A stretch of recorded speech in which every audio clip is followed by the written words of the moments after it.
Good morning student. आज अपन BA part तृतीय वर्ष का आर्थिक भूगोल का अगला यूट्यूब लेक्चर कृषि के विभिन्न प्रकारों में नेक्स्ट व्यापारिक खाद्यान्न कृषि उसका अध्ययन करेंगे। ये मुख्यतः मध्य अक्षांशीय कम वर्षा वाले और अर्ध शुष्क वातावरण वाले शीतोष्ण घास के मैदानों में व्यापारिक उद्देश्य से खाद्यान्नों की कृषि प्रचलित है। इस प्रकार की कृषि का विकास वर्तमान सभ्य समाज की देन है। जनसंख्या वृद्धि के साथ साथ शीतोष्ण घास के मैदानों को साफ करके खाद्यान्न पूर्ति हेतु विस्तृत फार्मों पर अनाज की वैज्ञानिक कृषि की जाने लगी। इन मैदानों में जीवाश्म युक्त हिम युग की अत्यधिक उपजाऊ मिट्टी के कारण गेहूं की व्यापारिक कृषि को प्रोत्साहन किया गया। बड़े पैमाने पर खाद्यान्न उत्पादन भौगोलिक और सामाजिक परिस्थितियों का परिणाम है।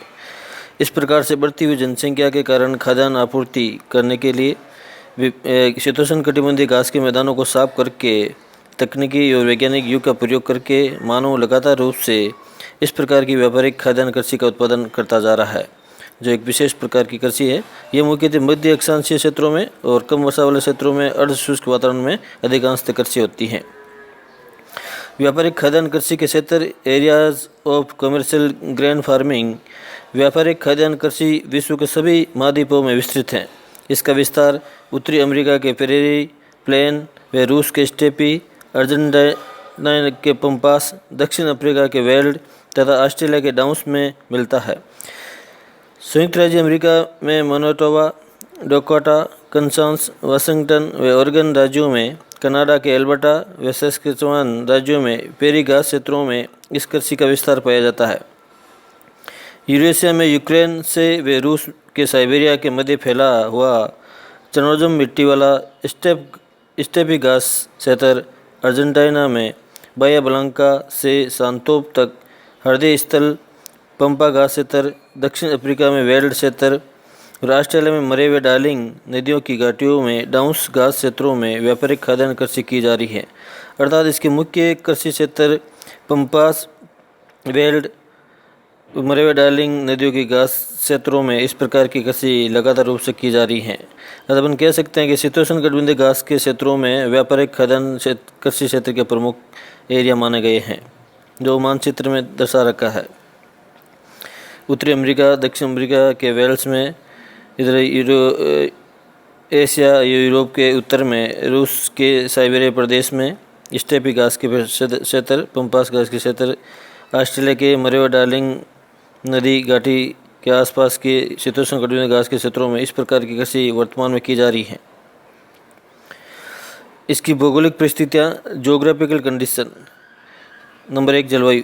व्यापारिक खाद्यान्न उत्पादन कृषि क्षेत्र मध्य अक्षांशों में विस्तृत है, जहाँ उष्ण शीतोष्ण जलवायु पाई जाती है अधिकांशतः।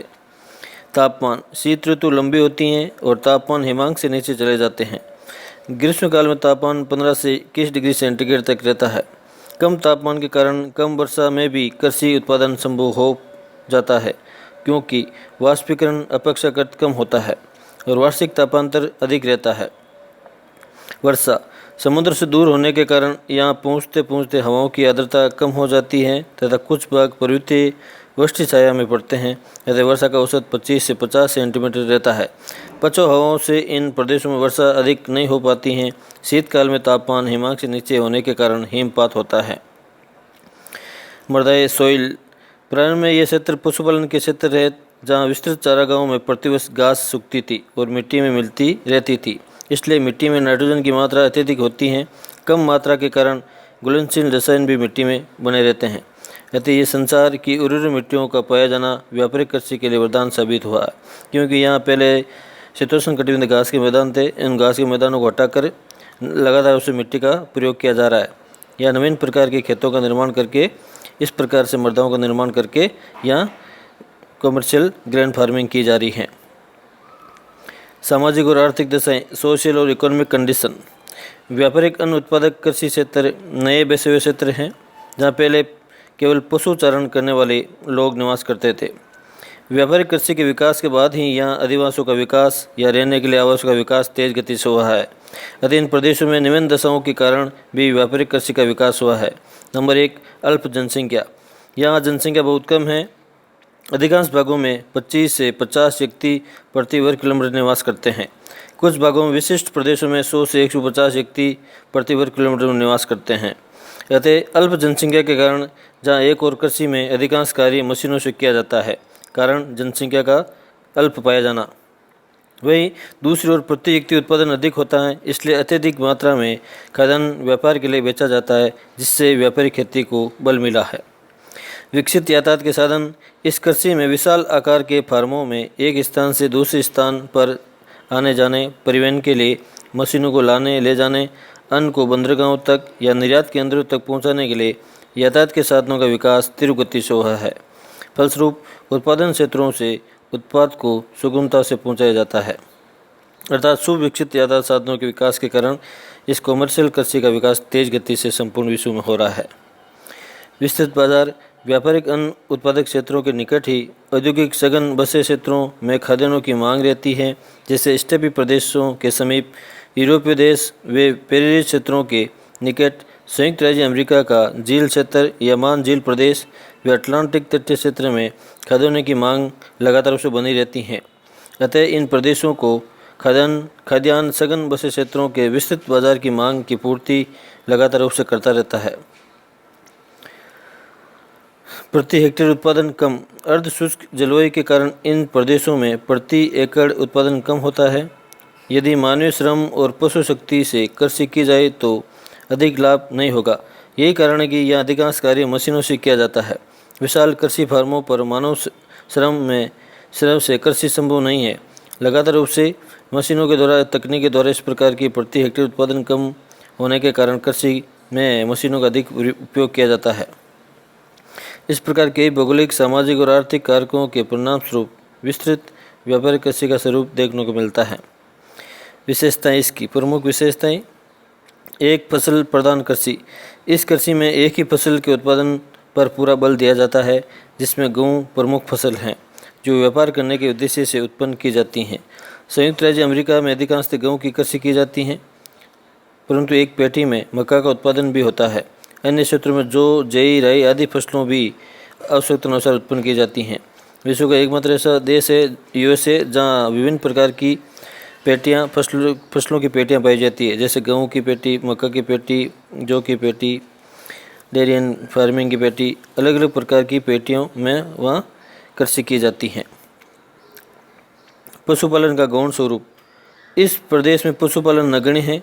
कुछ प्रदेशों में दुग्ध व मांस हेतु चौपाई, सूअर और मुर्गी पालन किया जाता है। अर्जेंटीना में पशुओं के लिए फसल उत्पादन भी किया जाता है। स्टेपी प्रदेशों में घोड़े भी पाले जाते हैं। यंत्रीकृत कृषि। कृषि में सर्वाधिक यंत्रीकरण हुआ है। खेत जोतने के लिए ट्रैक्टर, डेस्क, भूमि तैयार करने के लिए हेरो मशीन, निराई करने के लिए वीडिंग मशीन, सिंचाई के लिए स्प्रिंकलर, कीटनाशक छिड़कने के लिए छोटू वाहन, फसलों की कटाई के लिए हार्वेस्टर, तैयार करने के लिए कंबाइन, थ्रेशर आदि तथा परिवहन के लिए ट्रक व मालगाड़ियों का प्रयोग किया जाता है। अतः अत्यधिक मशीनीकरण से मानव श्रम की आवश्यकता बहुत कम हुई है। विस्तृत आकार के फार्म। इन प्रदेशों में कृषि फार्मों का आकार बहुत बड़ा है, जिससे भूमि का अपव्यय नहीं होता है और मशीनों का प्रयोग सरल रहता है। उत्तरी अमेरिका में फार्म 500 से 1000 एकड़ तक, कहीं 2000 एकड़ तक भी फैले हुए मिलते हैं। वर्षा आधारित कृषि प्रणाली। ये फसल उत्पादन प्राकृतिक दशाओं पर अधिक निर्भर हैं। सिंचाई बहुत कम होती है तथा कुछ क्षेत्रों में शुष्क कृषि की जाती है। भूमि की प्राकृतिक उर्वरता पर फसल उत्पादन किया जाता है। एक ही फसल पैदा करने के कारण फसलों का हेर फेर भी नहीं होता है, अतः प्रति एकड़ उपज कम है। व्यापारिक स्वरूप। इन प्रदेशों में कृषि का व्यापारिक स्वरूप मिलता है। दैन्य उत्पादन वर्तमान औद्योगिक काल की देन है। औद्योगिक क्षेत्रों में भोजन की मांग बढ़ने से इन घास स्थलों पर खाद्यान्न कृषि का व्यापारिक स्वरूप विकसित हुआ है। घरेलू मांग पूर्ति के अलावा अधिकांश खाद्यान्नों का निर्यात किया जाता है। गेहूं का व्यापार संपूर्ण विश्व में किया जाता है। विशिष्ट कृषि भूदृश्य। विस्तृत फार्म के मध्य कृषक आवास होता है। मशीनों को रखने के लिए गोदाम बनाया जाता है। फार्मों के मध्य रेल मार्ग व एलिवेटर लगे हुए हैं। माल गोदाम आदि की व्यवस्था रहती है, जो एक विशिष्ट कृषि भूदृश्य का परिचय कहलाती हैं। तथा संपूर्ण तकनीकी का प्रयोग करके यह व्यापारिक कृषि की जाती हैं। इनकी प्रमुख फसलें मेन क्रॉप्स। व्यापारिक अन्न उत्पादन कृषि व्यवस्था में गेहूं का विशेषीकरण देखने को मिलता है। अधिकांशतः गेहूँ ही बोया जाता है। इसके अलावा मक्का, जौ, जई, राई और चुकंदर की भी फसल का उत्पादन थोड़े बहुत किया जाता है। गेहूँ इस प्रदेश की प्रधान महत्वपूर्ण व्यापारिक फसल है जो कनाडा, संयुक्त राज्य अमेरिका, रूस, अर्जेंटीना, ऑस्ट्रेलिया, यूरोपीय देशों में प्रमुखता से पैदा होता है। बड़े बड़े फार्मों में गेहूँ की वैज्ञानिक यंत्रीकृत कृषि की जाती है। उत्तरी अमेरिका में रेड नदी की घाटी से लेकर उत्तर में कनाडा के अल्बर्टा राज्य तक गेहूँ की पेटी विस्तृत है, जिसे विश्व की रोटी की टोकरी, bread basket of the world के नाम से भी जाना जाता है। मिनियोपोलिस, डलूथ, विनिपेग व आर तक प्रमुख गेहूँ की मंडियाँ हैं। विश्व की प्रमुख गेहूँ की मंडी विनिपेग कनाडा में स्थित है। पूर्वी सोवियत संघ के अलावा संघ के वोल्गा बेसिन, ईराल प्रदेश व कजाक प्रदेश का स्टेपी प्रदेश विश्व का दूसरा प्रमुख गेहूँ उत्पादक क्षेत्र है, जो यूरोप और एशिया के मध्य पड़ता है। देश के उत्पादन का लगभग 65% बसंतकालीन गेहूँ पैदा किया जाता है, जहाँ मास्को, गोर्की व ओरेनबर्ग प्रमुख मंडियाँ हैं। रूस की अर्जेंटीना में पंपा प्रदेश में बाया ब्लांका नगर से सांतेप नगर तक गेहूँ की विस्तृत कृषि की जाती है। यहाँ कुल गेहूँ उत्पादन का 60% निर्यात विदेशों में कर दिया जाता है। ऑस्ट्रेलिया की मरे डार्लिंग नदियों की घाटियों में डाउन्स घास के मैदानों में बड़े बड़े फार्मों पर गेहूँ पैदा किया जाता है। यहाँ न्यू साउथ वेल्स व प्रिटोरिया राज्य देश की 60% गेहूँ उत्पन्न करते हैं। ऑस्ट्रेलिया भी गेहूँ का प्रमुख निर्यातक देश है। इसके अलावा दक्षिण अफ्रीका के वेल्ड प्रदेश में भी कुछ मात्रा में गेहूँ पैदा किया जाता है। मक्का व्यापारिक खाद्यान्न कृषि प्रदेश की दूसरी खाद्यान्न फसल मक्का है, जिसका मुख्य उत्पादक क्षेत्र संयुक्त राज्य अमेरिका का फेरी प्रदेश का दक्षिण भाग है, जहाँ मक्का की पेटी पाई जाती है। यहाँ डेकोटा व कंसास राज्यों में मक्का की गेंद कृषि की जाती है। वनस्पति अंश युक्त मिट्टी रखकर फुहारे के रूप में वर्षा ने मक्का की खेती को प्रोत्साहित किया है। अर्जेंटीना के पंपास प्रदेश के उत्तरी पूर्वी भाग में भी मक्का पैदा किया जाता है। यहाँ से मक्का का निर्यात यूरोपीय देशों को किया जाता है। इसके अलावा रूस के यूराल प्रदेश, दक्षिण अफ्रीका में वेल्ड प्रदेश के ट्रांसवेल व ऑरेंज फ्री स्टेट में भी मक्का उत्पादन वर्तमान में किया जा रहा है, जो इस प्रदेश की जो एक सहायक फसल के रूप में पैदा की जाती हैं। संयुक्त राज्य अमेरिका व कनाडा के पेरी प्रदेश में कम नमी में भी जौ का उत्पादन वर्तमान में किया जा रहा है। इसके अलावा अर्जेंटीना, ऑस्ट्रेलिया में भी, रूस में भी इसका उत्पादन हो रहा है। गत दशक से रूस और यूक्रेन में जौ के क्षेत्र में वृद्धि हुई है। रूस के मास्को के उत्तरी भाग में जौ का सर्वाधिक उत्पादन होता है। इस प्रकार से ये गैर व्यापारिक कृषि है जो विश्व के विभिन्न प्रदेशों में, वर्तमान मध्य अक्षांशीय क्षेत्रों में, कम वर्षा वाले प्रदेशों में, और इस कृषि का, इस व्यापारिक कृषि का प्रमुख उद्देश्य या महत्वपूर्ण योगदान शीतोष्ण कटिबंधीय घास के प्रदेशों को काट कर साफ करके नवीन प्रकार की मिट्टी का निर्माण करके इस प्रकार की कृषि का उत्पादन वर्तमान में किया जा रहा है।